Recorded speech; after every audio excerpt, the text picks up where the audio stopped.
Hey guys, how's it going? It's Kire here with another Raid Challenges video. And in today's video, I'm going to be covering Golden Reaper. I've had her for a minute now, and so I've been using her in Clan Boss, Arena, Dungeons.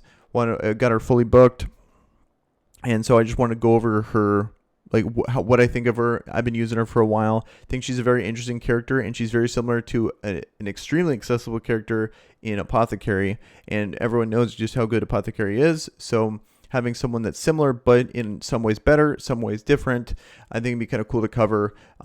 She's also very unique and interesting kit, so I think a lot of people are probably interested in that. And so let's get into it. Okay, so for her, after running her in Clan Boss a lot, so the main thing that drew me to her was her cooldown reduction on her A1 and then her A3. It just having it better than Apothecary's A3. I think you really need to build your team around this type of comp. A lot of people nowadays are running counterattack just because it's so effective. But with her, she doesn't really fit that style of comp. So it's hard to find. You need to have very specific characters to make her work at her max potential. I don't have these characters, so it's hard for me to say for sure. But I think she'd really thrive with characters that have long, really impactful cooldowns. For example, I think Longbeard, I think Torvald would be two great examples of, if you have those characters you pair with Golden Reaper, she's just going to be objectively better than Apothecary. And I think you can maybe put a Speed Aura, like have Haikatoon. Everyone has her, or ideally there's another legendary that has a Speed Aura that's really good. And so you can have this speed comp that is getting these cooldowns a lot faster than you would normally. So you're having super high speed, you're getting your cooldowns faster than normal, and that's how I see her really excelling in Clan Boss. And so also a thing I noticed is her cadence. Like, I was expecting to auto attack a lot more, but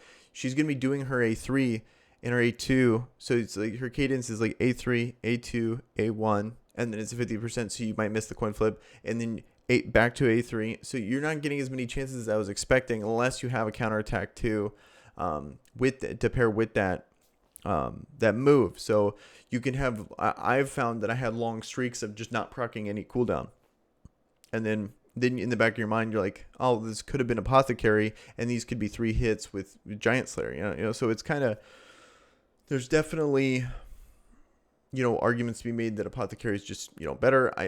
So it's kind of, when it comes to Clan Boss, it's going to really come down to which characters you have that make it even worse for you to invest in this type of character, because she is a character, like I've said earlier, that absolutely does need books. So, all right.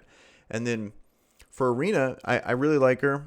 I think there is better characters. Like, when it comes to these turn meter manipulation style characters, I think Seeker's just objectively a better character if you're going to go Arena. I do like her because she does have her speed up and then does an AoE attack down on her next turn.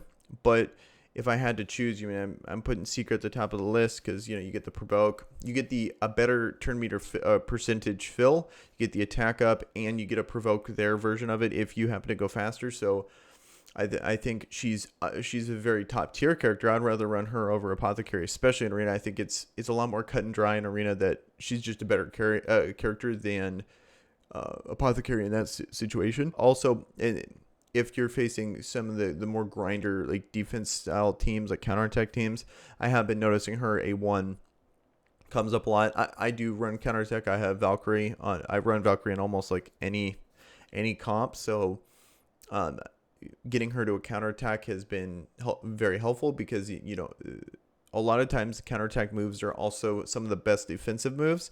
So getting Valkyrie's shield up faster has been really nice. Getting nukes coming up in Arena has been nice, just to close out a game if it's kind of dragging a little bit. But most of the time it's over pretty quickly, so that doesn't really come up too much.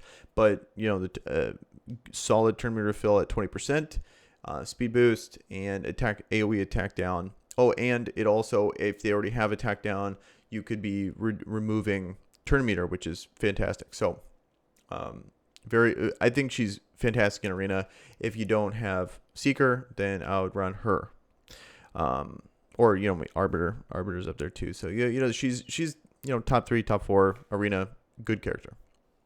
And then lastly, in Dungeons, I think she's awesome. AoE attack down is one of the best debuffs for arena, getting more turns with her A3. Just a lot of the same things that make her good in arena and make her good in clan boss also makes her good in dungeons. I prefer her more in out of all these things, I think she excels best in dungeons and in arena so far. And then if you have the right characters, then she's right up there with clan boss. But for me, I run her in dungeons. I don't run her in clan boss just because I just don't have the characters that really fit with her. But in an arena, I think she's fantastic too. So in me running her, I've had my favorite times with Golden Reaper is in dungeons. Like for example, I run her with Royal Guard, and then getting his A2 up faster is awesome. Running her with multiple cooldown reduction characters, running her with Kymar, running her with Kymar, her Royal Guard. Dungeons, you're gonna get a lot more turns than in arena, so you're gonna really get that A1 is gonna get used a lot more. And Royal Guard has such an impactful A2, especially in like the higher end dungeons in Spider and in Dragon 20. So you really, every time that she actually lowers a cooldown, it's a really big deal in dungeons. So that's why I've been having a lot of success with her in there, and that's probably my favorite times to use her is in dungeons. And so that's probably going to also transition to faction wars once I get more characters for faction wars, and she's definitely going to be on a faction wars team, especially when they lower the difficulty of it. It's actually going to be realistic to do, hopefully. So I think she's going to be great in dungeons, great in faction wars.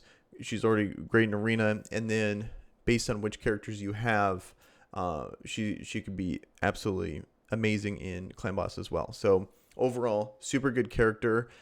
It is questionable if she's worth the books, especially for a lot of people, because a lot of people already have apothecary and she's so similar. But overall, I'm happy with the choice.